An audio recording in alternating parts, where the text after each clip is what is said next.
The following is intended for mature audiences only. Discretion is advised.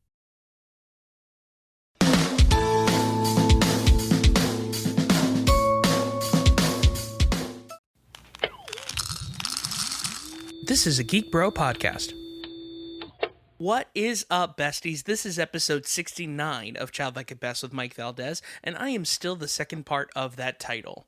You know, throughout the 69 episodes of this podcast, I have usually done a pun with the episode title or the episode number, but there just doesn't seem to be anything funny about the number 69 to me, so I think we're going to stop from here on out. Moving on, today's guest, I'm so excited, oh my gosh. Today's guest is Mark Blutman. Mark is a Emmy award-winning TV writer who has written for shows like Boy Meets World, So Little Time, Girl Meets World, and currently he's writing on Ghostwriter on Apple TV+. This is such a great episode, man. It was such an honor to have Mark on. We actually go back to his early days when he was starting stand-up comedy as Crusher Comic, which was a character that he played who was an ex-wrestler who became a stand-up comedian. It's crazy. He has crazy stories about that. And then, of course, we talk about Boy Meets World and Girl Meets World as well. We have a whole bunch of different stories. This guy is honestly so interesting, so funny. I feel like you guys are going to love this episode. Without further ado, please enjoy my conversation with Mark Blutman.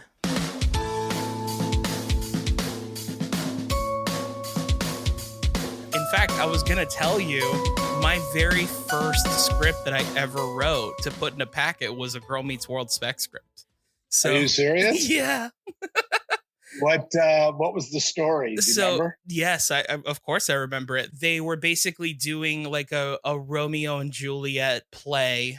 There was also a through line where like the main two characters had a friendship issue, and then there was a callback to Corey and Sean having the same issue in the past. And then there was like a metaphor, like a Feeney-esque metaphor at the end where Corey would then be like history repeats itself and, you know, things like that. It was That's awesome. Yeah, it was cheesy, but it was the first spec script I ever wrote. But the crazy coincidence, and then even more so, more recently, a couple months ago, I auditioned to be on Ghostwriter. Really? Yeah. Yeah, and then just be able to meet you through Clubhouse. Man, who knew that app would be able to bring all of us together? And yeah, you know, like with the rest of and we could talk about it when you're recording because I have a lot of strong feelings about social media. Sure. In fact, one of our best early Girl Meets World episodes was the theme of disconnect to connect. It's not until we put our phones down and look up and take in the people around us that we truly, really connect. Right. And so, you know, there's a lot of good on social media, but there's a lot of bad. It gives, of course, all the, charlatans and ne'er-do-wellers and, you know, the unethical people. It gives them a platform to fish that they wouldn't normally have. And Clubhouse has a lot of that. And myself, along with Randy Mayhem Singer, who's been in a lot of our rooms. She did Mrs. Doubtfire and Brian Bihar and Glenn Farrington. We kind of started doing these kind of counter rooms to, you know, tell young people, if anybody is asking you for 1 red cent to help you, they're not who you think they are. Right. And, you know, then we were seeing all these experts on Clubhouse, these big producers on 8 hours a day. And I'm like, no, the real successful people are not on Clubhouse 8 hours a day. Right.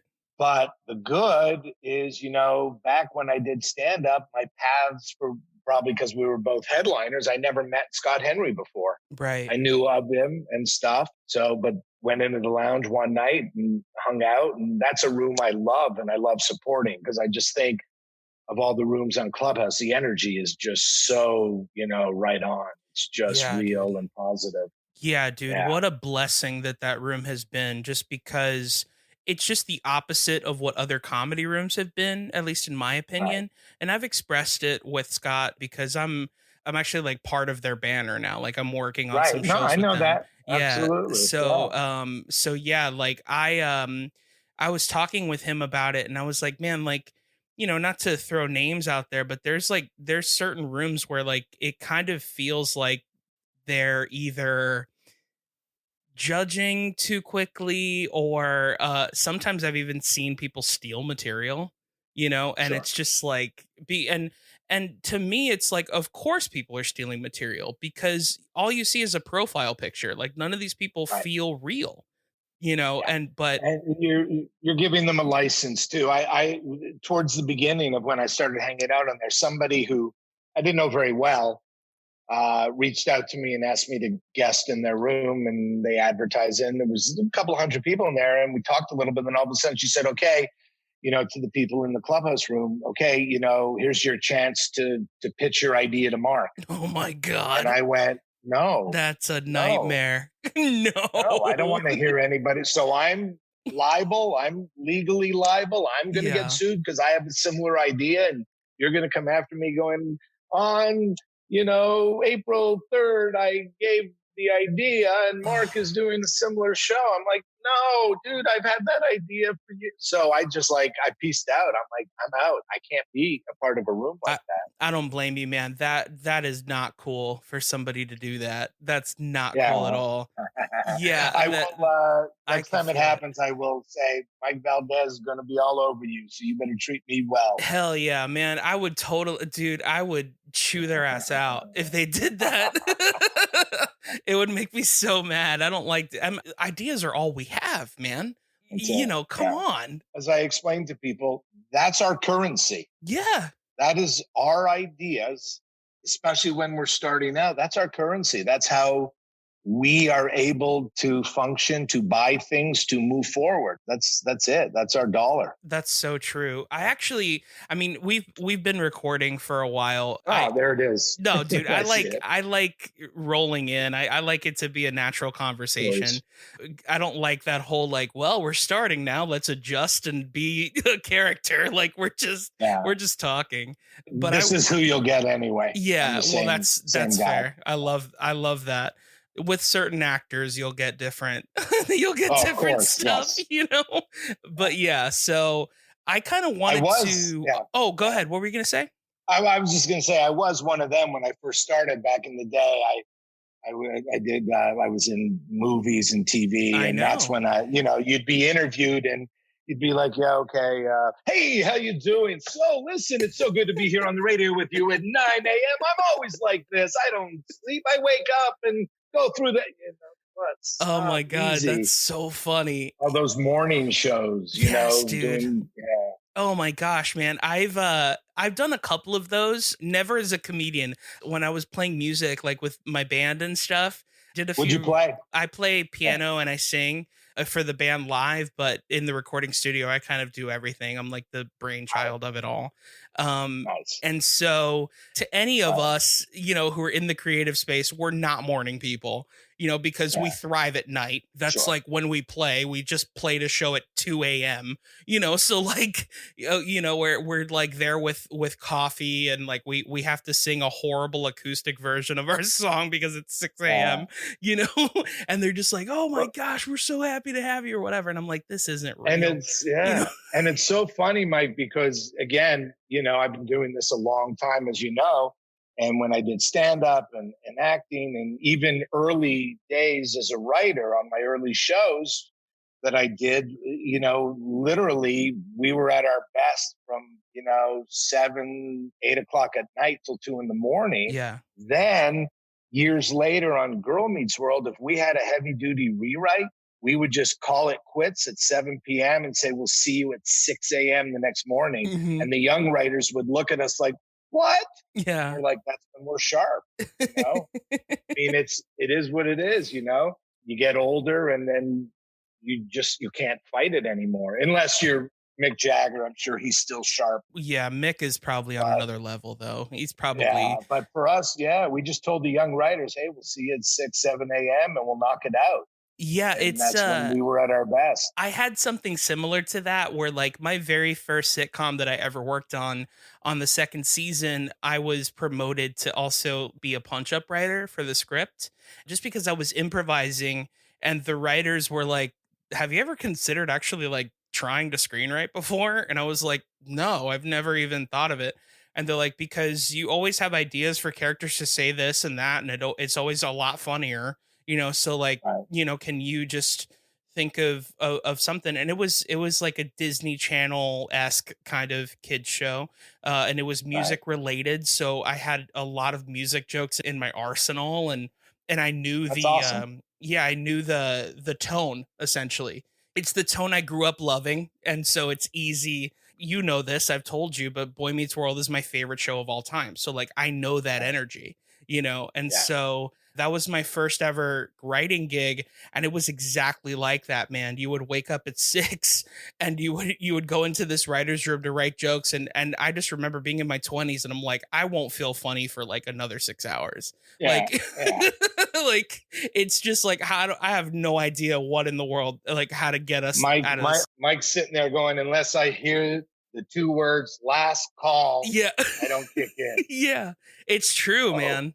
I want to know more about you from the beginning sure. though. Where did you grow up, Yeah. Mark? I was born in Newark, New Jersey, and my mother was from Montreal, met my dad, fell in love, moved to Jersey. They had me. And at about 2.5 years old, she's carrying me home from the grocery store, has a bag, me, one arm, and opens the elevator doors, and there's blood all over the elevator. Oh my And, gosh. and this is Newark, New Jersey living. And so she just said to my dad, "We're out. We're out. We're going back home." My dad's there. Her mom, my grandma, had just died, but she's like, "I want to be there." So I grew up in Montreal, which was amazing. Yeah. It was just culturally very progressive. Of course, majority of people spoke French. So there Mhm. was that. It was an 80-20 split, French, English. I mean, even, there'd be a homeless problem, but even the homeless spoke two languages. So there was cultural progression. It was, Yeah. people were hip. No, it was a great city, seriously, just amazing. But then, like most kids, you can't wait to get out, right? Of You course. can't wait. And so I had started doing comedy. Take you way back. I was a hockey player because you grow up in Yeah. Montreal, they throw you on the ice. Yeah. And those who can get up and skate, the parents encourage to keep playing. And I was really good. I played at a high level. In fact, when I was about 10 years old, I played in a tournament in Ontario. I played against Wayne Gretzky, Whoa. great one. And he scored 11 goals on me in one game. You know, and this is true. This is a true story. And, most kids at 10, you're the goalie, you just kind of lie down and the puck, is shot into you. Yeah. Well, Gretzky is firing pucks by both ears, Of just course. scored 11. And I guess I didn't know then, but looking back, I may have made some subconscious decision to get out of hockey at that point, just going, he's the great one, obviously. Yeah. I'm not. And then, as the story goes, I had a buddy, Steven Padveen, who I just reconnected with this week because it was his birthday. We hadn't talked in years. Funny guy. And we would meet at his house every Saturday night to watch Saturday Night Live, Wow. back with the original cast, Dan Aykroyd, John Belushi, Bill Murray, Gilda Radner, Jane Curtin, Lorraine Newman, Garrett Morris, Chevy Chase, etc. And I was just going, oh my gosh, this is otherworldly. This is counterculture. These are rebels who are funny, who want Mhm. to change the world. There was an energy coming through the TV that spoke to Stephen and I. It was just really just resonating that, oh man, comedy is so cool. Because Yeah. I loved music, but I couldn't sing. I had no rhythm. To this day, I have my favorite artists, some of whom I've seen 25 times in concert. I can't remember the words to songs. Like Really? I just can't, it doesn't stick with me. Like Bruce Springsteen's my favorite of all time. I've Yeah. seen him 25 times. Screen door slams, Mary's dress waving. That's all I remember. Like it doesn't stick with me. But comedy just, there were albums around the house, Bob Newhart, Alan Sherman, who did all these camp songs. And Von Meter and First Family and just all these comedy albums. And I was like, I really did comedy. So Steven and I, we went, let's be comedy writers. We just sat around one night. Well, what do we do? Well, let's write some sketches. So we wrote some sketches and they were good. Like Judge and Jury was us. Right. So I don't know if they were really good, but we went, they're good. We sent them in to Lorne Michaels. We just sent them in cold. Wow. We had no connections. We're 17-year-old kids. I want to say about 3 weeks later, Steve calls me up and goes, dude, get over here. Get on your bike. I mean, we were kids. Get on your bike and bike over here. And I got on my bike. I biked over there. And he says, Lorne Michaels' office called. Whoa. I'm like, what? He goes, there was a message. And here it is. Let's call back. And so we called his assistant. I want to say her name was Sherry or something like that. I don't remember exactly. And she said, Lorne loved your stuff, passed it on to Franken and Davis, who were the head writers. They want to meet you. Whoa. We're like, we're not in show business. We've never done anything in our life. That's we just crazy. Sent in, and they called us, and we went, okay. And then they said, okay, we'll send you a plane ticket. And so we were going to go in about 10 days. And we had to make a resume because we figured they're going to ask for a resume. Right. Well, how do you make a resume when you've never done anything? Right. Before? You're like, I've worked at the grocery store. Like pretty much. I parked cars that summer. I parked cars at a hospital, but that didn't go well because they asked me if I knew how to drive stick. And I said, sure. Of course, my luck, the first car that comes in was a Camaro with stick. Right. And I completely stripped the gears, got fired. I wasn't going to put that on my resume. Right. So we put just comedy, and then we just listed things, and then we put Second City for some reason. We just put Second City. Right. Because that was, the big thing. A lot of the Saturday Night Live people came from Second City. There was a Second City in Toronto, which we had been to, and there was one in Chicago. Anyway, we go to New York for our meeting with Franken and Davis, the head writers, Senator Al Franken and his partner Tom Davis, who has since passed on. And it was, pre-production for the season, and they're just getting their offices ready. And I remember it like it was yesterday. Franken is on the floor plugging in a lamp. And I knock on the door, and Steven and I walk in, and we go, hi, we're here for the meeting. And he looks up and sees these 16, 17-year-old acne-ridden faces, does a little bit with the plug of his lamp, pretends to be electrocuted. Your kids, your children. And we went, yeah. He goes, wow, all right, but your resume says Second City. And I went, yeah, I saw a couple of shows there.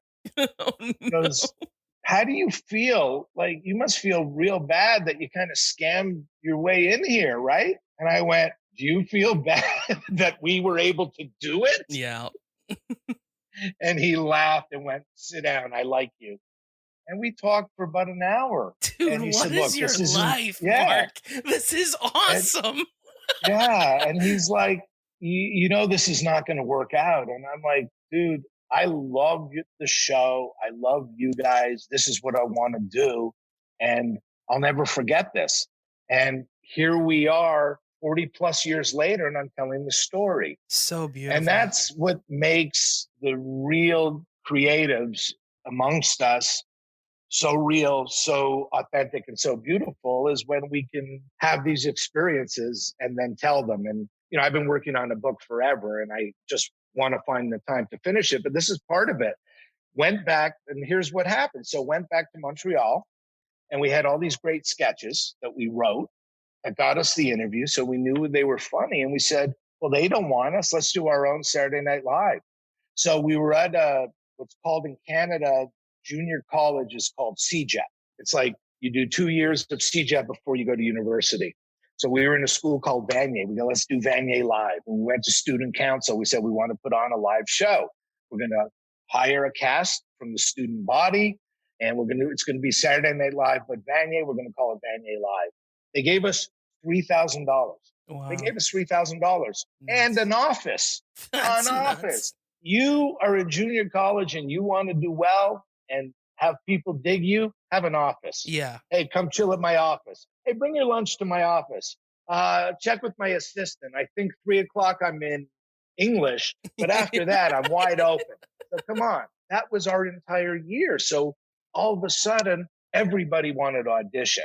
And we hired 7, 8 people, and we had the sketches. Steven and I wrote ourselves a routine, and we opened the show. We had a band, just like Saturday Night Live, a band do segments where they played, a live band. That was amazing. Then we took the band. This was so cool. They came to us and said, we do Paradise by the Dashboard Light by Meatloaf really well. And we went, all right, that's a segment. So we had a date with 2 cast members on a couch, that coming home and he's really nervous. And they acted out Paradise by the Dashboard Light while the band played. That's awesome. The reviews were through the roof. Of course. I mean, there was, and we sold out every show. Then how many shows did you do? We did 4 nights. Really? We did 4 nights. Dude, that's so sick. Sold them all out. It was about 150 a night. Wow. 150 people.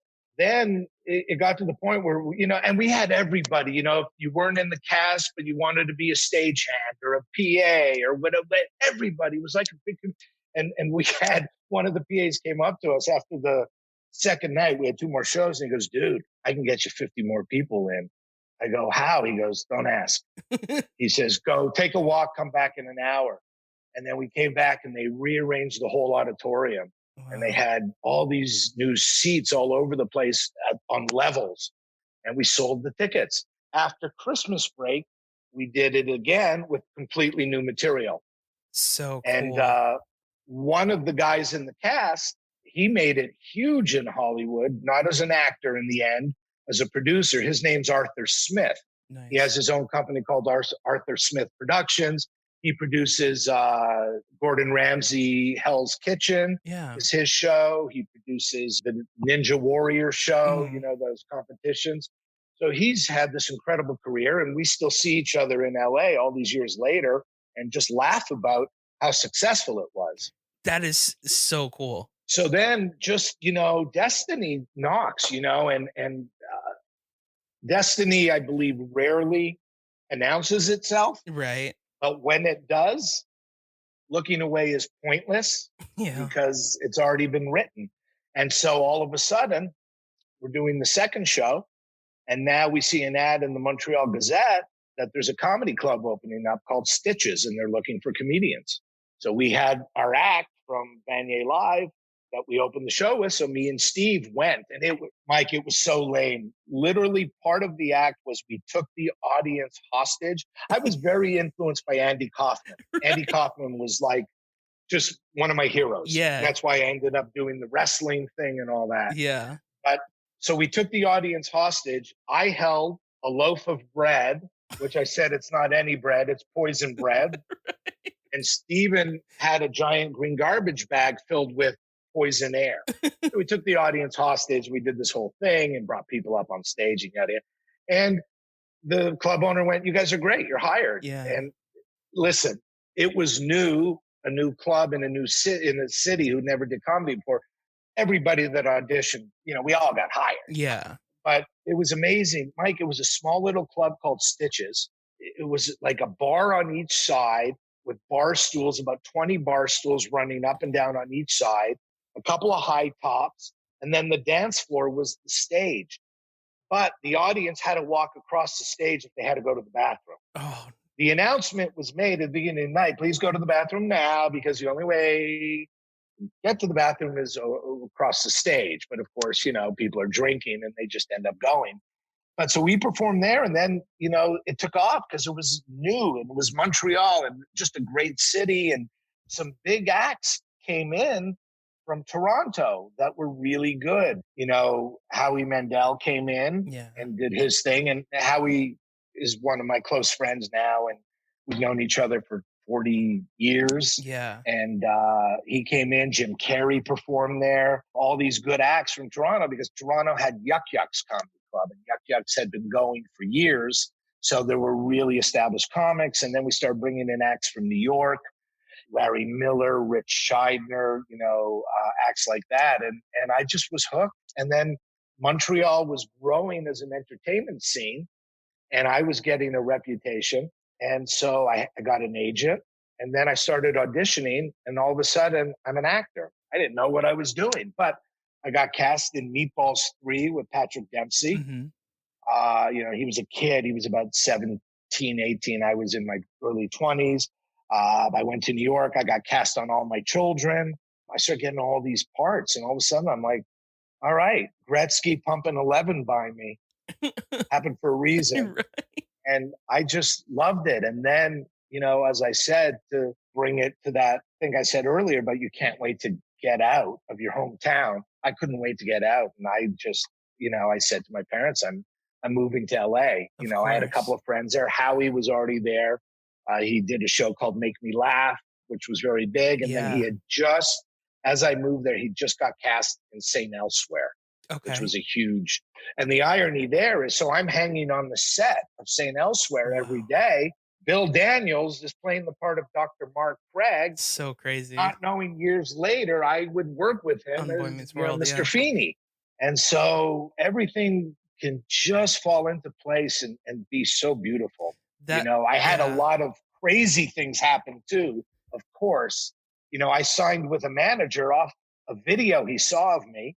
I hadn't moved to LA yet. I signed with him over the phone. His name was Harvey Elk, and I thought he was a big manager. And he managed Andrew Dice Clay. He managed Damon Wayans. Wow. He managed Sam Kinison. He managed Paul Rodriguez, all these incredible comics. So I went, okay, yeah, I want to sign with you. When I got there, what he didn't tell you on the phone was he managed them all for about 2 months, and they all left him. So he had this incredible eye for talent, but he couldn't hold on to clients. So I land at the airport. Now, again, I've only heard his voice on the phone. Hey, Mark, I really like the Crusher comic. We're going to do big things together, big things. That's great. So you're going to come to LA, and I'm going to make you a star. And I'm thinking, oh, my gosh, I'm going to be a star.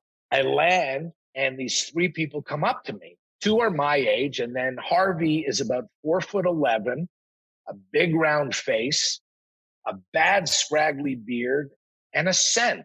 The scent was, and I say, the 2 guys introduce themselves to me. I'm like, who are you guys? Oh, Scott Rubin, Doug Core. We work for National Lampoon. We're writers at the Lampoon. That's cool. Oh, nice to meet you. Why are you guys here? Oh, he doesn't drive. Why doesn't Harvey drive? Well, I don't own a car. They repossessed the last car. And I'm just sitting there going, oh my gosh. So again, in your head on the phone, when you're signing with a guy who manages Kinison and Dice and that, you're thinking like the Beverly Hillbillies, right? Swimming pools, movie stars. Right.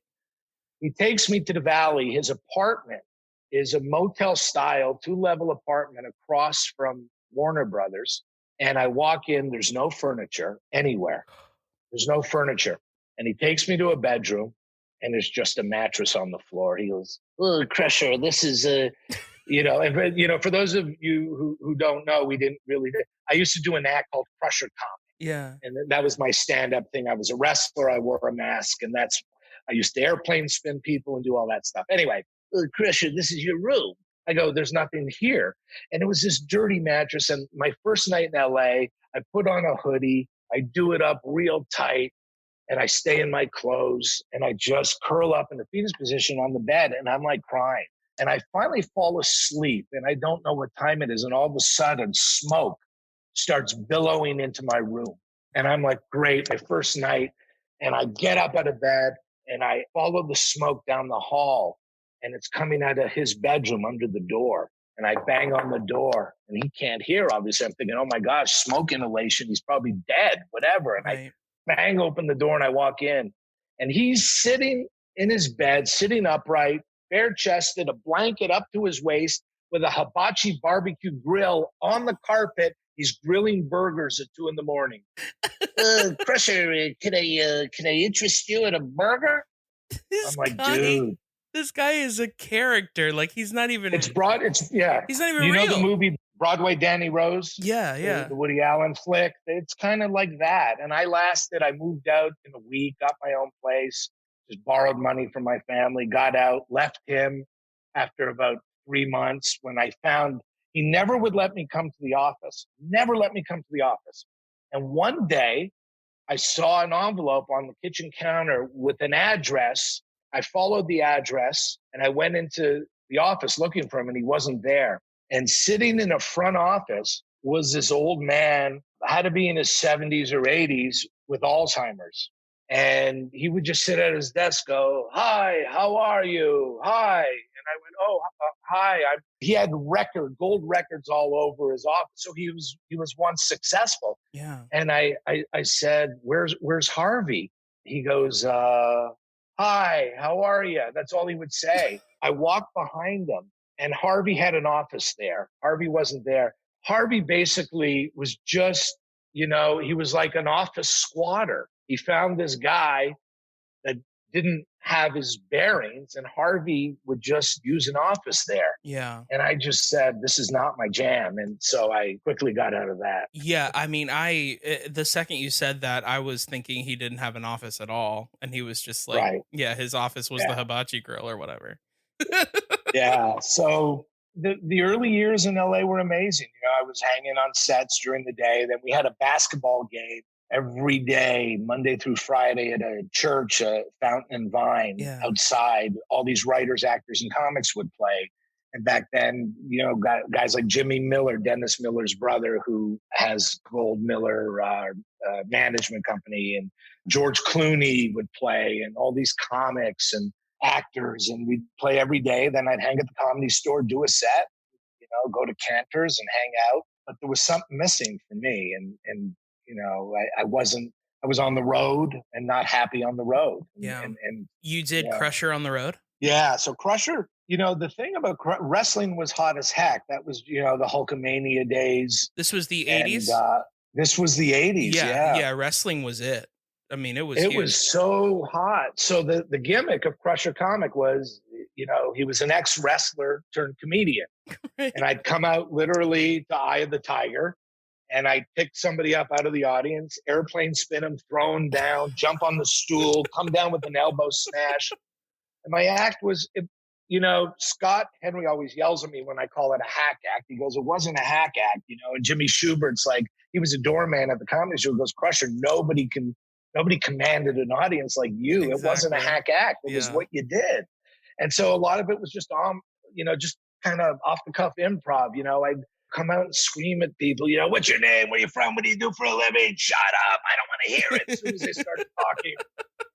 And then I'm wearing the wrestling mask, and I'd be like, "So I'm in a horrible mood today, and then I just got a call. My father ran away. He left us. We've been looking for him. Has anybody seen this guy?" And I'd pull out another mask, but all tattered and with a beard and mustache on it. Looking for this guy, and just crazy stuff. And then I'd bring girls from the audience on stage, and then I'd pull out Twister and play Twister with them and take Polaroids as we played. It was insanity. Right. But because people thought I was really an ex-wrestler, and I had championship belts and I had boots and tights and the whole bit, I'd sell out headlining all these clubs. And, the comedy clubs were as big as wrestling. Yeah. And I'd sell out everywhere. I was the only guy who was never on Letterman or Carson that was selling out regularly. I mean, they couldn't book me fast enough. I'd go in 3 times a year and just sell out the place. And I started making door deals, and I'd make, $3,500 a weekend just doing it as a kid in his 20s. And then the radio station, that I'd go and do the appearance, mask on always. Right. I played the gimmick, man. Nobody ever saw me without the mask. That's crazy. Nobody ever saw me. And I'd go to the radio stations, and a bunch of them would run Win a Date with Crusher contest. So we'd pick the winner. They'd come to the show. After the show, a limo would take us out for dinner. So again, I'm in the mask right. and clothes in a fancy restaurant. People are looking, is this guy a burn victim? Who is this guy? Yeah. What's the deal? I enjoyed so much of it. In the beginning, here's what's great. I love traveling. So I love going to these cities. I loved all of a sudden, wait a minute, I'm in Memphis. I can go to Graceland. And I'd go to Graceland, and, I'd be in Buffalo. Oh, wait, Niagara Falls. And I would go ride the Maid of the Mist and see the falls. And I liked to golf. When the weather was nice, I would golf. I'd go to baseball games in all these cities and see these great parks. So in the beginning, it was fantastic. I would do 2 weeks a month on the road, then come back to LA, do the Comedy Store and audition. I can only do 2 weeks because of my voice. Right. To this day, I got a raspy voice. You can tell. Yeah. Well, the act was all like this. This is how Crusher Comic talked every night. I'd go to Vegas, do a gig at like Valdes, Catch a Rising Star. I'd have to do like 20 shows in 14 days or Oh my whatever. It was gosh. insane. Yeah. And I'd have no voice. Right. And the turning point for me, Mike, where I was like I knew I was good and I was very funny, Yeah. but I also knew I wasn't like my idols. Right. I wasn't like Andy Kaufman, who to me was one of the funniest human beings. I wasn't like Steve Martin. I wasn't like Pryor or Eddie. I wasn't like Robin. And I'd watch these guys at the Comedy Store and go, I'm not going to be them. Right. And I knew it. Sometimes you just have to be self-aware. And I just remember having that conversation in my head going, I want a wife. I want kids. I don't want to be a prisoner to this act in my 30s, running around, throwing people, airplanes spinning them, Right. elbow smashing them, playing Rock'em Sock'em Robots on stage, all that stuff. And, I was doing a gig at the Funny Bone in Pittsburgh, the fabulous Schneider brothers, the Panic Brothers.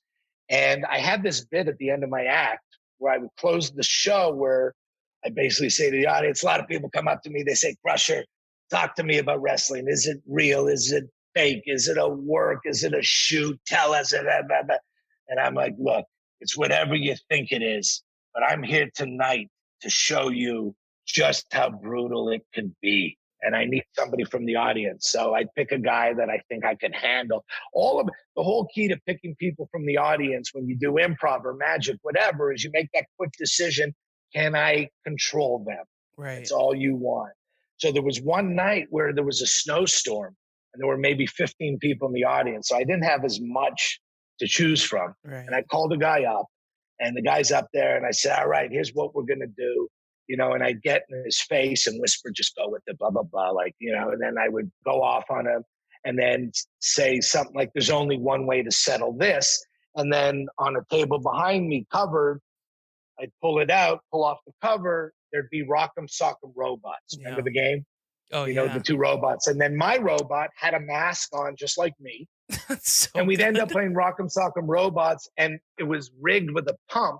So in the middle of the fight, blood would shoot out of my robot's face, like blood everywhere. I'm like, oh my gosh, you cut me. And I do the whole Rocky thing. So that was kind of the finish to the act, and it was music and this and that. But what we would do before we got to that point is I would attach myself and the other guy, we'd make it a chain match. Yeah. And so I'm attached with a chain, he's attached with it. And I whisper at the guy, just give me a light slap on the face. And that's how we would start it. I'm like, give me a light slap on the face. He wraps the chain around me, cold cocks me, knocks me out. Oh my God. The owners come running on, security comes, there's only 15, they take him off, they call the cops, they take him away. And I just remember sitting in the green room going, I think I'm done. Like, I'm done. God. Yeah, dude.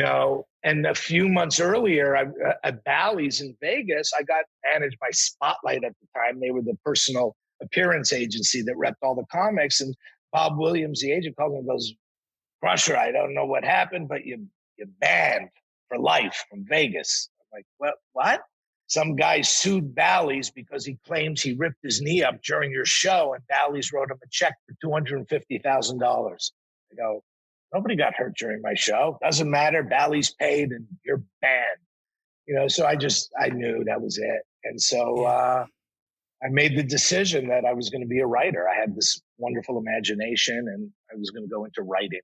And that goes back to what you were saying about how sometimes destiny will just tell you exactly what you need to do. And man, if that isn't a billboard telling you that you need to get out, then getting knocked out and being banned from Vegas for something you didn't do, Yeah.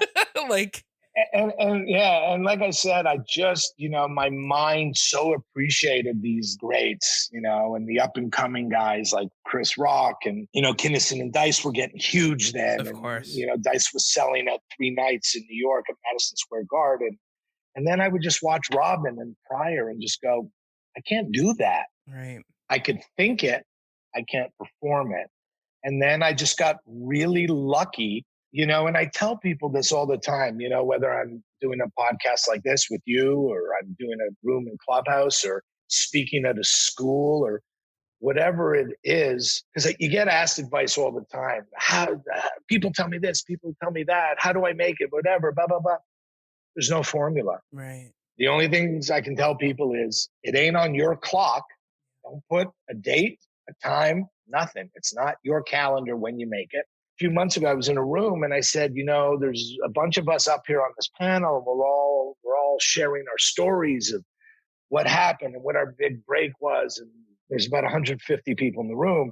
And I said, the reality is, if in 5 years, let's say 10 of you have made it, and we get together 10 years from now, and you all share your 10 stories of how you made it, none of the stories will remotely resemble the stories we shared with you, and none of the 10 will overlap each other. They will be 10 completely new, fresh stories. Right. So for writers, I just say write every day because it's your job. Writing's one of the only jobs you can do every day without getting a check for it. Right. I could sit down and write, and that's what I did. I woke up every morning at a desk and a computer. Back then, the little cursor came on with DOS, disk operating system, and I would just sit and write. And then I got lucky. I woke up one day from a dream, and I dreamed the story, a movie in my head that had to do with my grandfather and fantasy. And my buddy was doing a movie in North Carolina called Little Monsters. It was Howie. Mandel was doing Little Monsters with Fred Savage. And I called him up on the phone, not the cell phone. And I said, dude, I said, I just dreamt this movie. And I told him the story.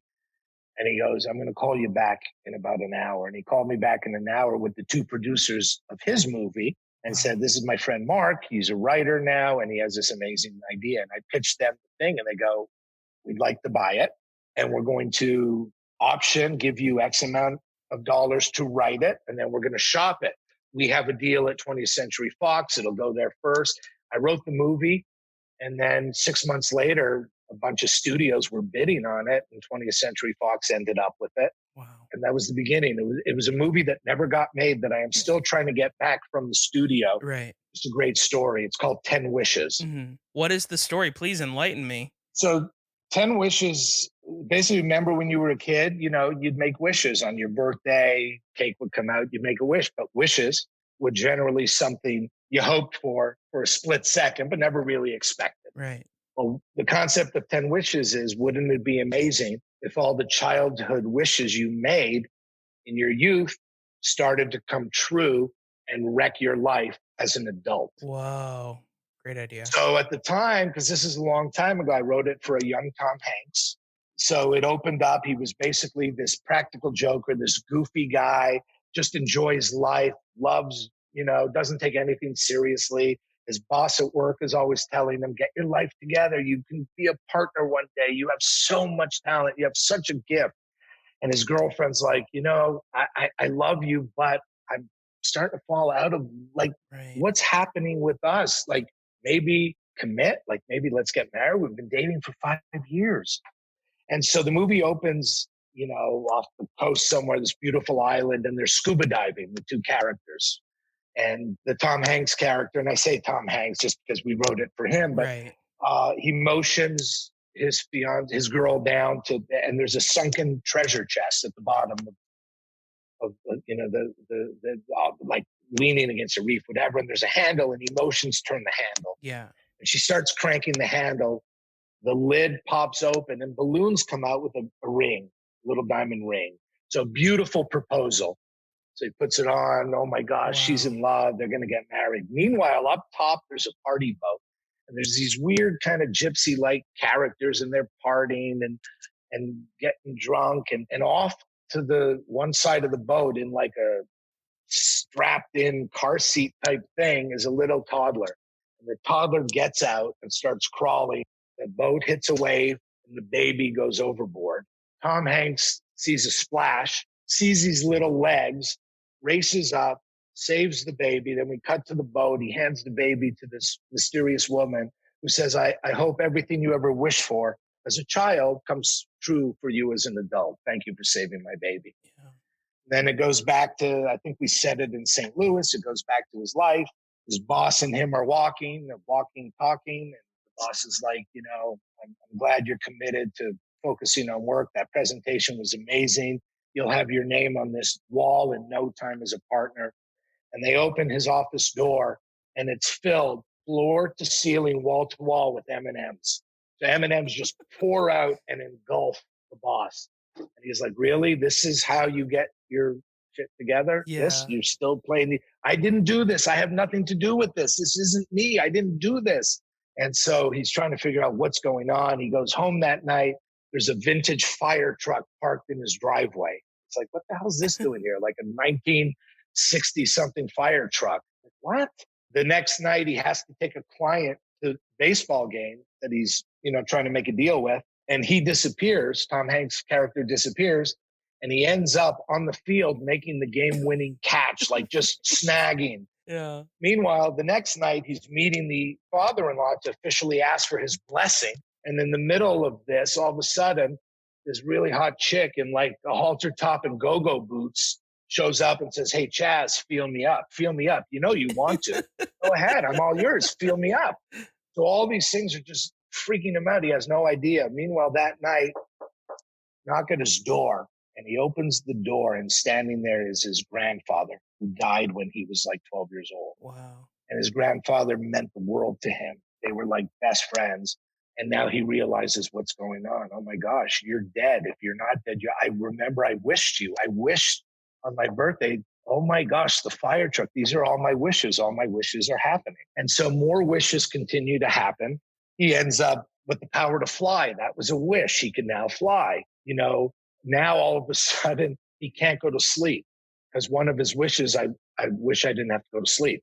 So now he's up consecutive days, all these things. Meanwhile, he has a wish left and he can't remember it. And they're all happening like, every day or something like that. And it flashes back to like his 13th birthday party. And it's at like the picnic area of an amusement park. And him and his brother are in this huge fight. And the mother's getting frustrated. She just brings the cake and throws the cake down and says, just make a wish and blow out your damn candles. He looks up at his brother, looks down, and it cuts back to the present. Oh my gosh, Gramps, I remembered I wished my brother was dead. And so they have to undo the wish. And the way to undo the wish is recreate the birthday. Well, now they have to go gather all these people who were there as kids who are now in their 30s living all over and they able to beat the clock and they save the brother's life. And then the wishes start disappearing. He has one last moment with his grandfather who then disappears. And man, what a cool idea, man. I mean, that's everything that I personally love. Like my favorite movies have that kind of theme. For one, the movie is about childlike wonder already, which is something that I love already, and then it also has like a Back to the Future feel where it's just like, are we going to get this done in time? Like we're racing against the clock to like get this thing to happen, or else this horrible thing is going to happen if we don't fix it. I mean, man, what a great story. Yeah. All the movies I've done, not all, but a lot of the movies are big ideas. They call it, what's the big idea? Right. What's the hook? Long before the TV series, I wrote a movie called Last Man on Earth. Oh, wow. That Tom Hanks's company Playtone bought. And Tom Shadyac, who did all Jim Carrey movies, was attached to direct, never got made. But that had to do just basically, it was written for Jim Carrey, a misogynist meets the girl of his dreams, the girl he should be with, and is a complete dick to her. And she goes, I wouldn't go out with you if you were the last man on earth. Boom. He wakes up as the only man, walks into a Burger King. Cindy Crawford and Tyra Banks are flipping burgers. Well, you guys are supermodels. Why are you flipping burgers? No, there's no need for supermodels. There's no men. Right. This is it. We get paid $7.50 an hour. We're happy. But it's always a big idea that I like doing in my movies. Man, I love that. I'm really excited. Yeah. The one I have now, I'm super, super excited about. It's probably the best kid script I've ever written far. Yeah, I love that, man. That's so cool. definitely have a few more things that I want to talk to you about, but I want Sure. to. I mean, we didn't even hit my TV stuff yet. Yeah, I know. There's like so much to talk to you about. Like, I feel like I want to call this episode, What is Your Life, Mark Blutman? Just because your life is so cool. There's so much interesting stuff in this whole conversation that you've been sharing. And I mean, we're not releasing the whole video, but if I did, you'd be like, wow, Mike's jaw has been open this entire time. Like, I'm just like, oh my God, that's so crazy. One of the reasons I enjoy speaking about my life so much in my career is because I want it to be inspirational for everybody to know that you can go from having 11 goals scored on you to I take pride, listen, there's a lot of isms in our world. Racism is one of the worst things that exists. Of course. And there's, sexism, and there's all these isms, and ageism is a thing too. And I just try and tell people, I'm not a 60-year-old writer. I'm a writer that happens to be 60. That's so true, man. I mean, I never once, since the day I ever heard you, ever thought you were even old. You're just as young. You're just as young as anyone, and that's the thing. Like, thanks. Age is only how you feel, like that's, if you feel 60, you're 60, but if you still feel like you're in your 20s, you're in your prime, baby. That's what it is. That's it. So, but I want to go into our next bit here. I love to talk about snacks on this show. What was your favorite childhood snack? I would say potato chips, and growing up in Canada, ketchup potato chips. Man, we never have those in America, and that's like a thing in Canada. Yeah, there's a good friend of mine, Renee Young was her stage name. She worked for WWE for years. Her real name's Renee Paquette. She has a cookbook coming out, and she's awesome. And she always posts when she gets a box of snacks from Canada. Yeah, and she's always got the ketchup chips as well. So ketchup chips, man, that was one of them. That's awesome, dude. I love it. So a thing that we love to talk about on this show is cereal, because cereal is kind of the all-encompassing food of childhood. At least I've come to find. And so did you eat cereal growing up? Were you a cereal fan? Absolutely. Yeah. What are your favorite cereals? Peanut butter Captain Crunch. Heck yeah, man. That's a real good one. I love peanut butter. Period. Yeah. I was that guy that in the middle of the night would just go to the fridge, take a spoon into the Skippy, and then into the jam. And then one of my two kids is highly allergic, so I can't have peanut butter when I'm living in the house with them. Oh, no. So I haven't had peanut. My second was probably Fruit Loops. Oh, yeah. And a good friend of mine was the voice of Toucan Sam for many years, Maurice LaMarche. That's so cool. Yeah. He was Toucan Sam. He's the best voice guy, one of the best in the business. He's the voice of The Brain. Yeah. Pinky and the Brain. Oh, yeah. Inspector Gadget, The Simpsons, Futurama, all that.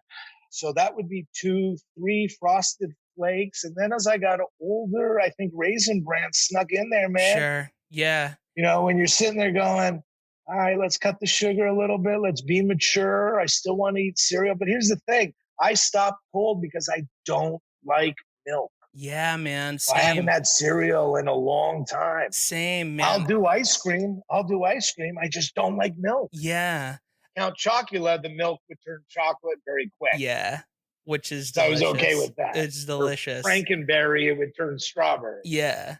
I was okay with those milks. Yeah, of course. Yeah. I'm not a big milk drinker either. Also, just because growing up, the only milk that my mom would ever have in the house was skim milk, and I always thought it was gross.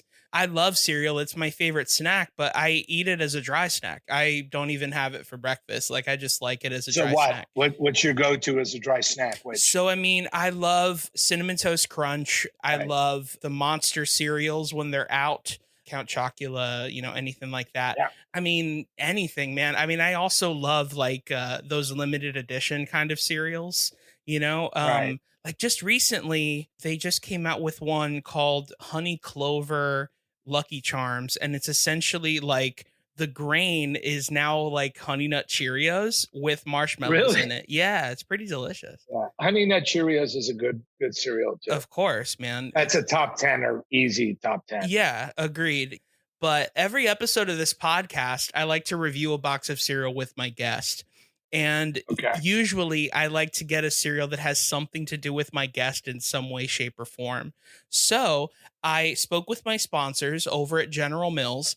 Now, by sponsor, I mean that I like them and I buy all of their products. And by spoke to, I mean that I tweeted them repeatedly and they never got back to me.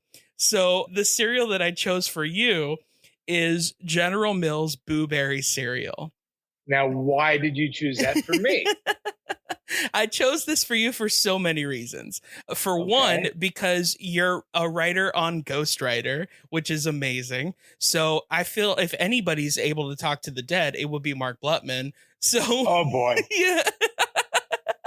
Anybody in particular? Or I mean, I would think the ghost that's on this box at least. But yeah, so I mean, that's really kind of the reason why I chose it for you.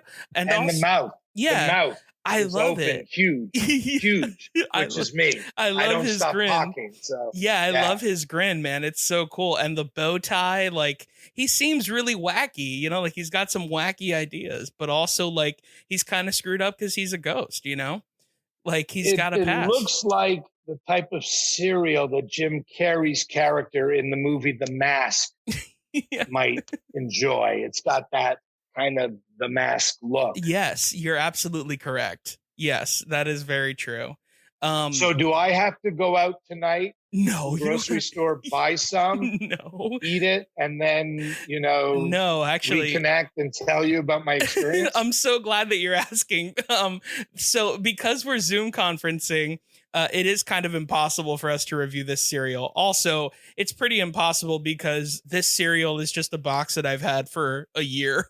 There's actually no cereal in it, just because it's from October. But what we can do is we can do kind of like an ad for Boo Berry cereal. Sure. And I thought it would be fun to do this for you to do an ad for Boo Berry cereal as Boo Berry. And once this is all edited and everything, I'm going to put music underneath it and it's going to sound great. So whenever you're ready, you can go ahead and do that.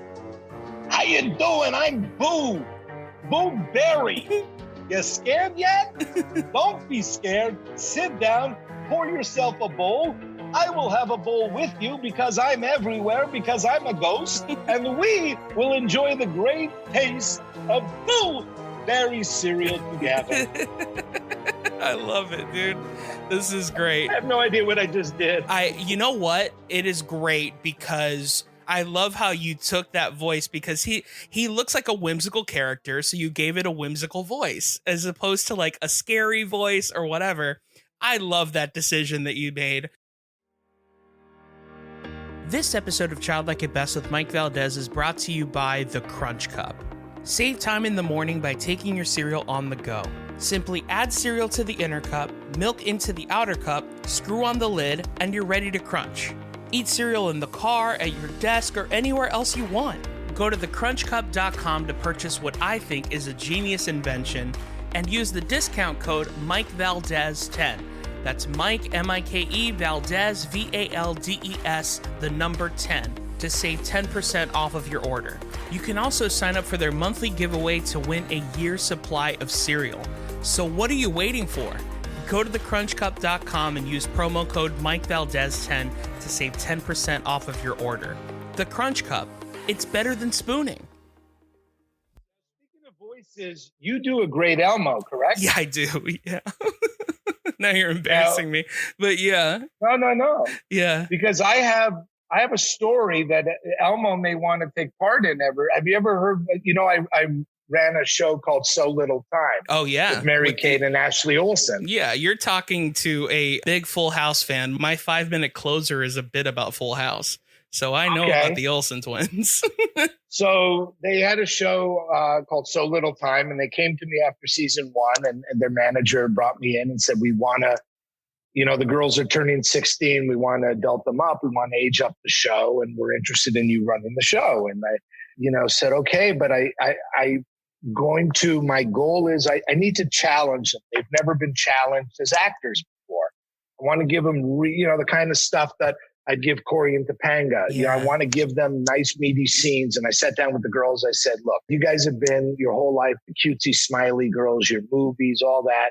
let's go for it. Let's resonate with the audience emotionally. Let's all of a sudden them watch you and go, oh my gosh, did you see that scene? They broke up. There was a breakup, a fight, and I was crying. Yeah.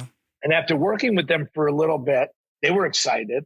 And after working for them for a little bit, Mary Kate was the one. She had more range, in my opinion. Mm-hmm. And I remember sitting on stage with them and said, you know, I'm really going to really stretch you guys as actors.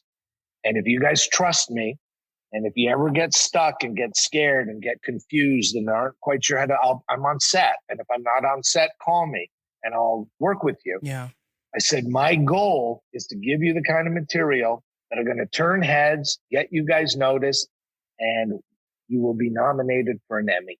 That is children's programming. Love it. They looked at me like, Emmy? Oh. Anyway, do the show, and I'm giving Mary Kate these challenging scenes. You know, she had a boyfriend, and they broke up, and there was a beautiful flashback, and when they were kids, and they first met, and this and that, and every trick in the book, and the audience loved it. And months later, sure enough, the nominees came out in the Hollywood Reporter, and Mary Kate was nominated for an Emmy. Not Ashley. She was a little upset, but Mary Kate was nominated. And I'm like, you see? And she's like, thank you. This means so much. I mean, can you imagine all the stuff that we've been through and what people think of our work? To actually win an Emmy would be absolutely amazing. And the girls go to the Emmy Awards. And unfortunately, Mary Kate lost the Emmy to Elmo. You, Elmo, you beat Mary Kate Olsen for the Emmy. Are you proud? Yes, I did. Emma won the 1996 Emmy. Was it 96? I don't even know. I don't know. A little later. I think it was 2000. That's so funny, dude.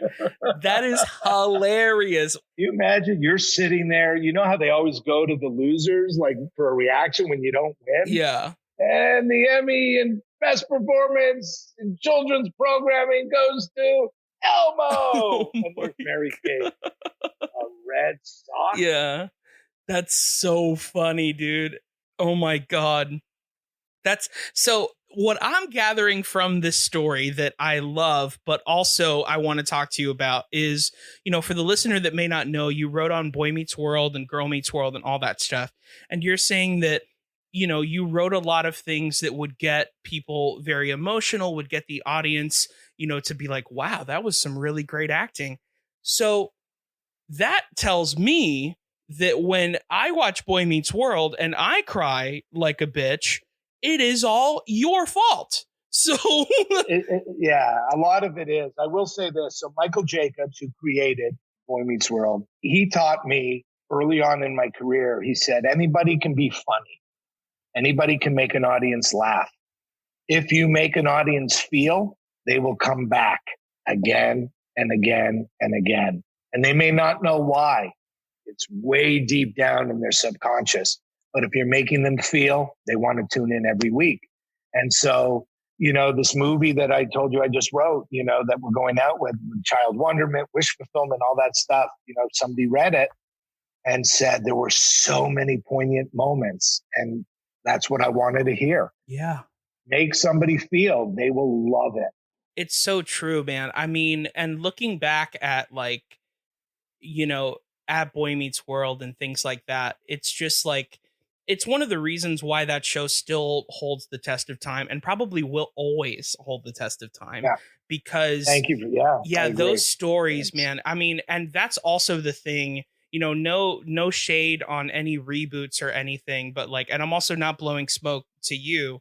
That's why Girl Meets World was so good, was because I felt like it held on to that emotion and it wasn't just a cash grab where like some of them felt like it was just like, all right, we're getting the band back together, you know, and that kind of stuff. Girl did not feel like that. There was some genuine. It had the characters that we all knew and loved, but it was its own show. And that's what was so great about it. And yeah, man, I mean, you freaking kicked butt on writing that show. It was great. You know, that I'm so proud of Roan Blanchard and Sabrina Carpenter, who grew up to be very, very different, but two incredible forces of nature. Rowan is an activist and a high fashion model and uses her platform for LGBTQ and all sorts of, society, to overcome problems and to normalize certain things. And Sabrina's a huge pop star who also is grounded to her family and they both are well brought up, and I adore both their families. I've been really lucky. I've done so many kid shows, Mike, and you read, all these horror stories of these kids who grew up arrested and on drugs and holding up dry cleaners and this. We had nothing, man. The families were great families, with the Savage family, Ben, and then Fred before, his brother Fred on, the Wonder Years. Both kids at 18 stopped and went to Stanford for 3 years. Wow. That's amazing. They're like, and so that's some incredible family stuff. I adored their mom and dad. Their dad, unfortunately, passed away about 4 or 5 years ago. Lou Savage, but just great families. Will Friedle. And I still talk, Ryder Strong. I adore him. Yeah. He's a dad now. He directed a bunch of Girl Meets World with his brother. And when I call on him for a favor, he's always there. I directed a kids movie probably about 15, 16 years ago. And it was a part for him. And I said, come down to New Mexico. He came, he did it for a week.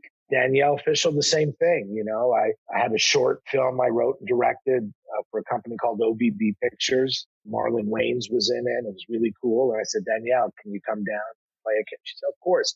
They're just incredible people. Danielle actually, it's her birthday today. Oh, is it? Happy birthday, Danielle. Yeah. Happy birthday, Danielle. And she's directing like crazy too. She does Sydney to the Max. Yeah. And we started her off, and they're just incredible. They've grown up to be incredibly productive, well-rounded people. So I've been really blessed to be around those kind of, kid actors. Yeah, man. And not only that, like one thing that you were definitely alluding to is that your experience as opposed to other kid shows was unique. And to be fair, having worked on a kid show for 3 or 4 years, it certainly was, just because, like, not that any of the kids that I worked with are crazy or anything like that, but it's just like, we were all different ages. I was also maybe 24, 25 when I got hired on this show. So like no one was my age, everyone that was my age was working, so like I was bothering editors, or like whatever, because I was just trying to find something to do. And this was also before they asked me to start writing. If they hadn't started asking me to write, I would have had nothing to do for hours. Yeah. So much of it has to do with the families. When you cast a kid, you're casting the family. 100%. I've only had one real experience with all of this, but you can kind of sense in certain families the attitudes and that kind of stuff. And you're like, okay, this kid is not stage. Yeah. Yeah. They're not going to have a good head on their shoulders. Yeah. Did you ever see Shia LaBeouf's movie, Honey Boy? I did. I loved it. Yeah. Well, it's just incredible. Yeah. That was basically his life as a child star, what he wrote. Just amazing. I love that movie. Yeah. But there's a lot of that. Yeah, I mean, it's that movie, if you haven't seen it, I would recommend it, but like it's hard to watch at certain points because for sure. There are actual families that are very abusive like that to their children. Absolutely. And it's not cool. I always felt empathetic towards Mary Kate and Ashley because their upbringing was not easy. Right. Their family, their personal life was not easy. Yeah. You did in a lot of ways get lucky by getting a show with great people, because even to this day, man, like a lot of these people that were on that show, even down to like Ethan Suplee. I love Ethan. Dude, Ethan is so inspirational, man. That dude is so inspirational. Like it's unreal. Like he, for those that may not know, he played it was Frankie, correct? Frankie zip code Stachino. Yeah, Frankie Stachino. Oh my gosh. Now you're making me think of the bit where like his dad, who's a wrestler, came to see Mr. Feeney, and it isn't until the end of the scene that they both move out of the way and the mom was there the whole time. The mom. Oh my God, that's still funny. Like so all that wrestling stuff makes so much sense, man. Yeah, it makes so much sense because I love wrestling. So I brought Vader on, and he did about 4 episodes. And one of the episodes we filmed during a live house show in Anaheim in front of 16,000 people. Yeah.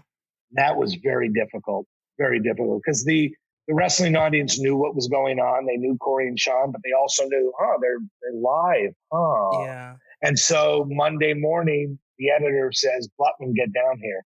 I'm like, what? Just get down here. And I go to the editing room and he plays a clip for me. And in the background, I hear people going, Corey and Sean suck. Mr. Feeney, blah, blah, blah, blah. Just really horrible stuff that was married to the dialogue. We couldn't cut it out. So I had to have the cast come in and reloop everything. My God.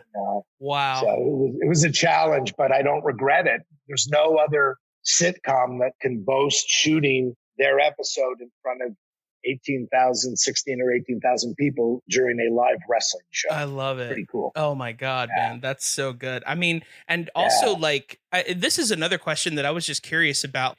You're credited as writing certain episodes, but you were in the writer's room the whole time, I assume. Here's the reality. I didn't do season 1. Right.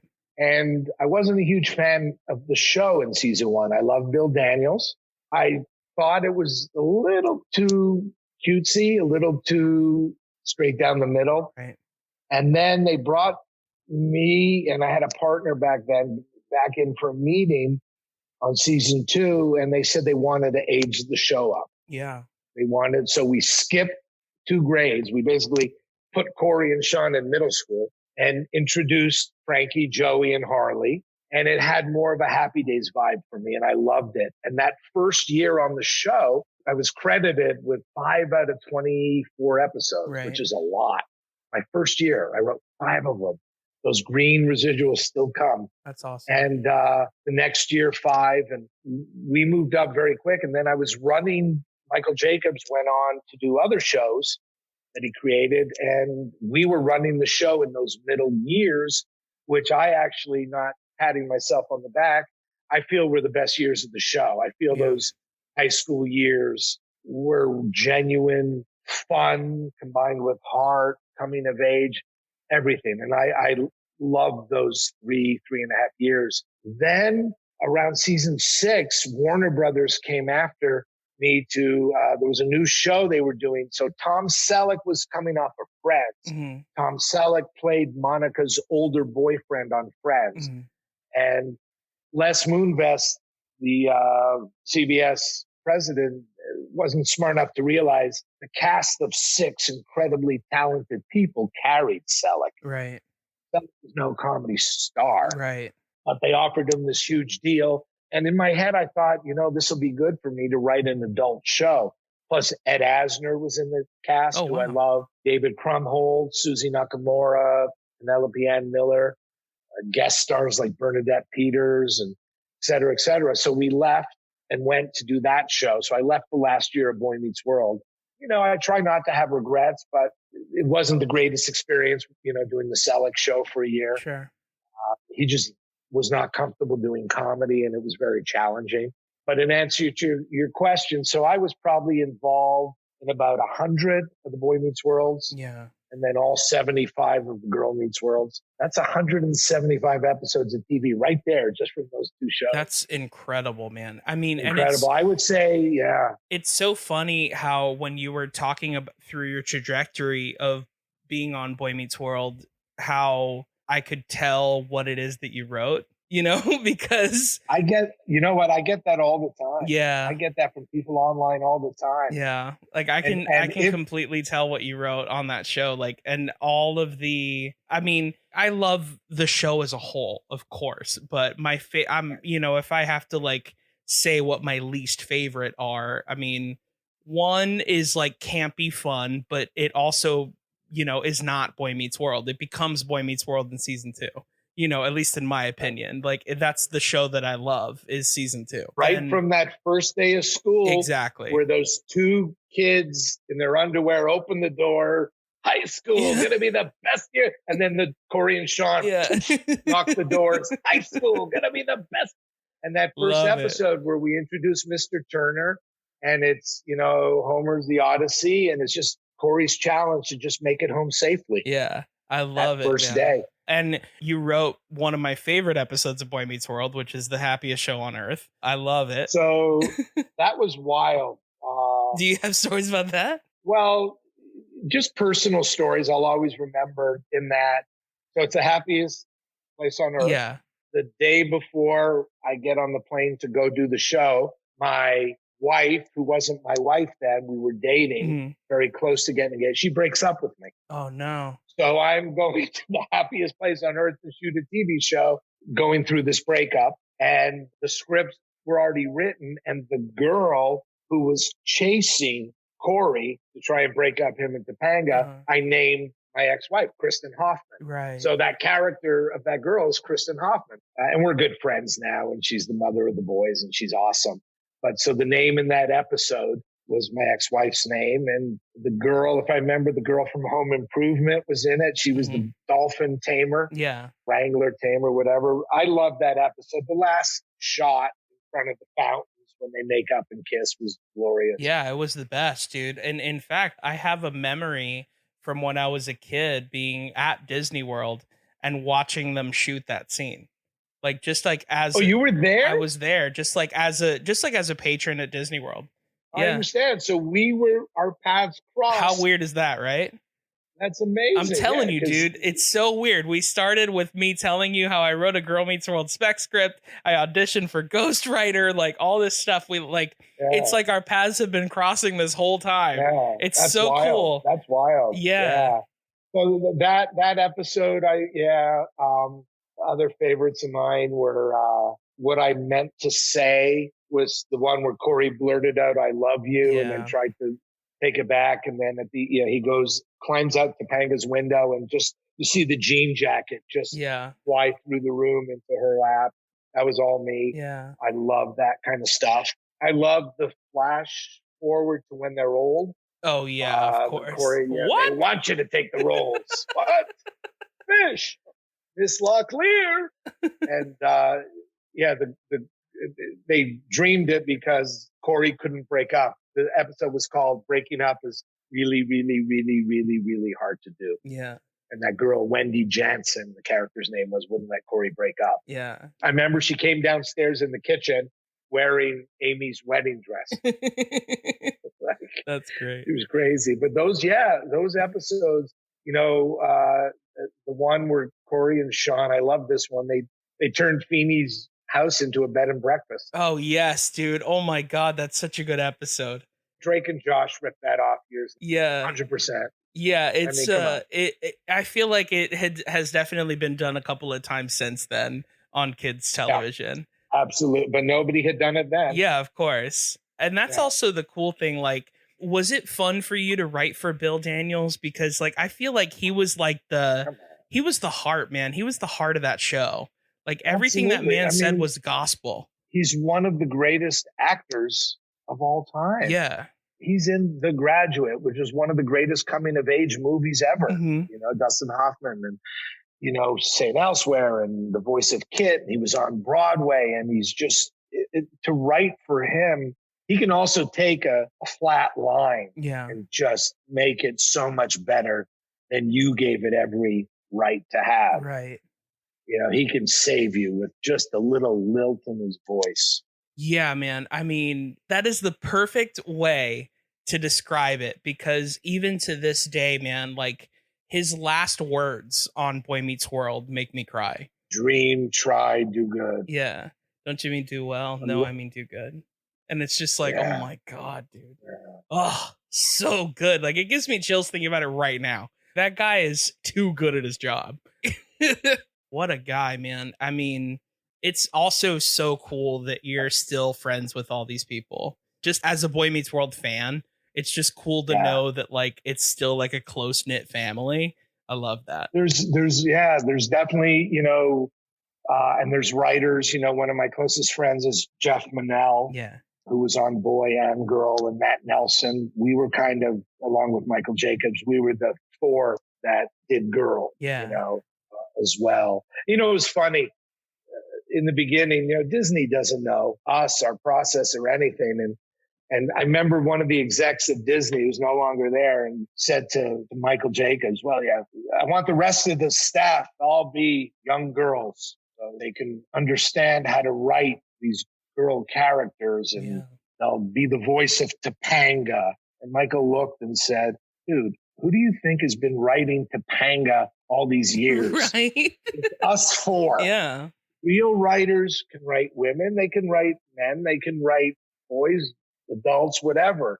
And you don't write gender specific. Right. All right. We need a Topanga line. All right.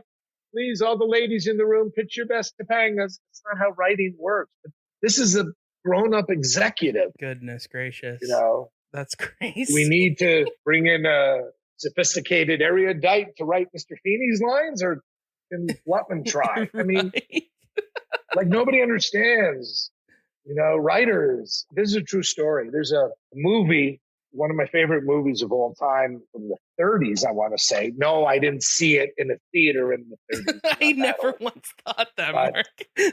No, I'm just kidding. So anyway, it was called Angels with Dirty Faces. Yeah. Jimmy Cagney, Humphrey Bogart, Pat O'Brien. It was basically two childhood friends. One was going one way. The other was going ethical and moral, was going to end up a pastor. Mm-hmm. The other guy, reform school, jail, murder, boom, the whole bit. Then they get reunited. He's on death row, and great movie, Angels with Dirty Faces. And maybe 15 years ago, 10 years ago, I don't know, I had time off. I wanted to write a spec feature. And it was on my heart to like, why don't I do a modern day version of Angels with Dirty Faces, but put it in an urban town and basically, you know, a black experience. Yeah. You know, Chris Rock is one part, Cuba Gooding, whatever. And so I conceived the idea I was going to write Angels in the Hood. Same story I was going to mirror and write this movie. And it was just on my heart to do. And I wrote it and I spit it out. It was fantastic. Right. It was really, really good. I handed it in. I was with CAA at the time. And I gave it to my TV agent. He says, okay, I'm going to hand it to the feature coverage people. And he calls me back a week later. He goes, wow, people love the movie. But they all had some questions. And I read it and I have the same question. I go, what? He goes, who did you write it with? I went, excuse me? There's no way this Jewish dude could write these black voices so accurately. Your voices were so good. And I'm like, you guys are CAA, one of the biggest agencies in the world, and you don't know how writing works? Yeah. Now, can I sit down and write a fresh off the boat? No, it's just not in me. I would stop and quit on page one. Right. I write black characters. Can I put Sean and Angela together and write that well? That was under my watch. Yeah. One of the first teen interracial relationships is fantastic. Yeah. People don't understand, you know. People always, they use that expression. They say, write what you know. You know what I say? Know what you write. Yeah. There's a difference. Just know whatever you write. Be accurate, be aware. So, you know, people in our business don't understand writing. They just don't. I love it. That's so true, man. I mean, that is bonkers to me that someone would be like, why would a white guy be able to write black people so well? And it's like, because I have an experience, because I've seen black people before, because I'm a person. Like, I mean, come on. What are you talking about? Like, I have a pilot that I'm going out with a director in his production company, and it's about a Jamaican family. Yeah. I had a Jamaican nanny when I was young, and then she stayed part of the family, and she came to LA for my wedding. And then when Leah, my firstborn, was born, I brought her back to LA to be his nanny too. She was my nanny. Wow. And then years later, his nanny. And I just wanted to, she's always like, when are you going to write about Nana Jane? And I go, one day.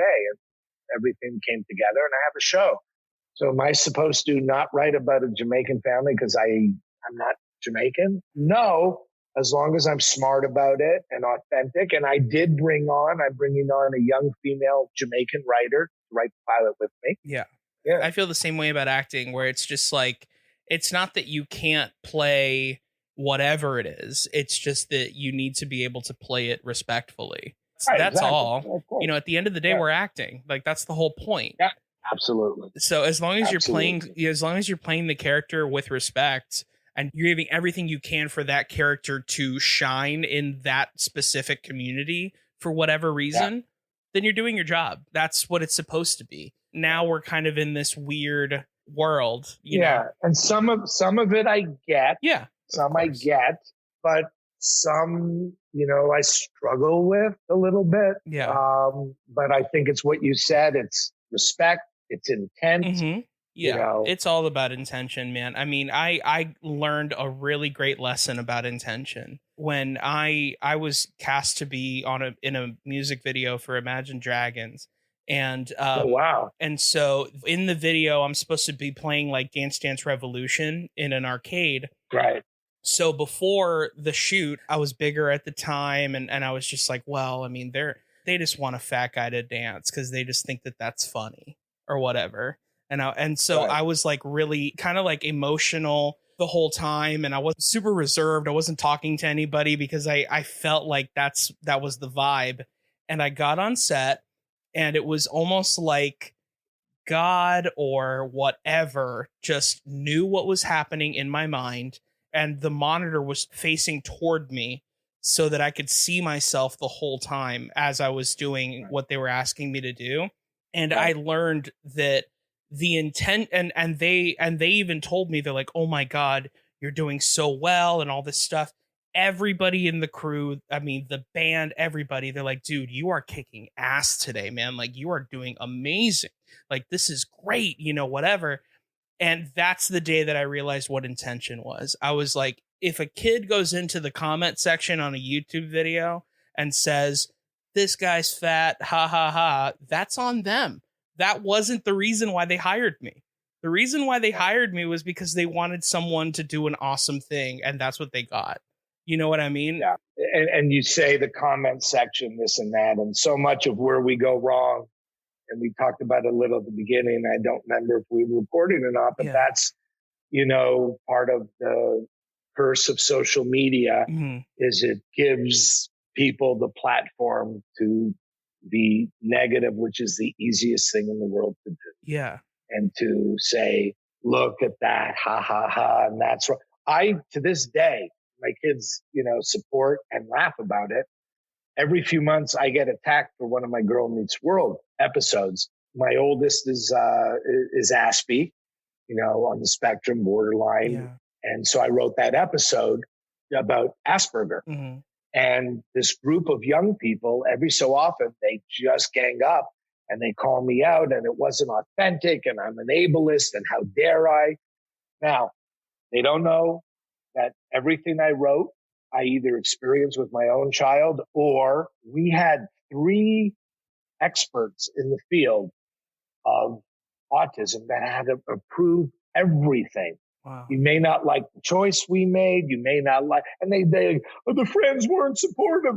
No, the friends were showing how you are, how you start off not wanting to accept something. No, you're a friend. You're fine. No, we researched it. We read on it, and we're cool. And no matter how you test, we're your friends. But they just took that one section of, no, you're not Sparkle, and you don't have it. And then they just attacked me as recently as 2 weeks ago. And that's why Girl Meets World's trending. And somebody wrote me and said, hey, Blutman, you need to know Girl Meets World's trending. And I know why every time. Attacking that episode, which, by the way, I was nominated for a Writers Guild Award for that episode. Did you win? Did not win. You lost to Elmo, man. That's what happened. I lost to Elmo, yes. He had a poignant Holocaust episode. Nobody shed light on the Holocaust like Elmo. Yeah, man. So good. But anyway, so it's just like people just wanna, and they don't know. And social media gives the platform 280 characters to tear somebody else apart. Of course. Whatever. The final 2 questions that I have for you, there's no right or wrong way to answer them. You can answer them however you'd like. And the first question is, what advice would you give to the child version of yourself? I love that question. I would tell myself as a child, I was getting emotional here because I know what I want to say. Yeah. Grow up, but don't ever let go of that child. That's what this podcast is about, man. That is so beautiful. Oh my God, Blutman. That is that's so beautiful, dude. Yeah. I freaking hate you for making me emotional too. But this is great, dude. I love it. I love it, man. Hopefully this won't make the tears even more so, but what do you think that kid would think of who you are now? Do you think he would be proud of you? Yeah. Because we've reconnected in such a strong way. And he lives so close to me and my kids. Yeah. And the movie I'm going out with, the lead character is my 12-year-old self. Yeah. That's complete so awesome. with bar mitzvah. My bar mitzvah is part of it. I'm being serious. That's the bar great, though. I love it. I love it. So that's why the first thing I said, which, was real and raw and emotional, sets up the second thing, which is the truth, which is that, we're super tight. Me and my 10-year-old self are super tight. Yeah. I love that, man. Well, Mark Blutman, dude, what an honor to have you on this show. I mean, we didn't even talk about Ghostwriter. Like, if you haven't seen Ghostwriter on Apple TV Plus, you gotta watch it. Yeah. Mark has Emmys for this show. I mean, this show is so good. I auditioned for it, didn't get the job, but it's a very good show. I'm just yanking your chain. I don't care. That's awesome. But yeah, so plug away, man. Let everyone know where they can find you online. So Ghostwriter, the last few episodes of first season, we did 26. It drops May 7th on Apple TV. On Twitter, I'm Mark Blutman. On Instagram, I'm Blutman Mark, or the other way around. Right. I don't know. Easy to find. And that's it. Just doing my thing, going out with the movie soon. Yeah. And I could be found in, supporting the Comedy Lounge, Scott Henry's Comedy Lounge, and your room under banner, and it's one of the few places on Clubhouse that I feel comfortable hanging out. I'm glad to hear that. So that's awesome. I'm there often. Yeah. So this was a blast. I figured we do 40 minutes, maybe an hour, and we went 2 hours. Yeah, so, man. Thanks. This was. I mean, I checked the time like halfway through this conversation, and it didn't even feel like 45 minutes had passed. I was like, holy cow, time flies. If I bored you for the 2 hours, that would be bad. Are you kidding me, dude? This was I'm saying it was so fun. Like, I wish we had all the time in the world.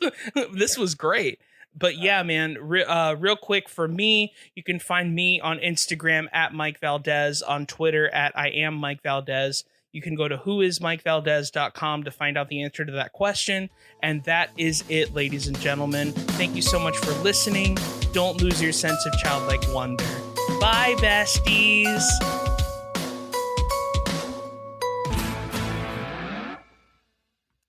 That was a Geek Bro podcast. For more podcasts like this one, visit geekbro.net.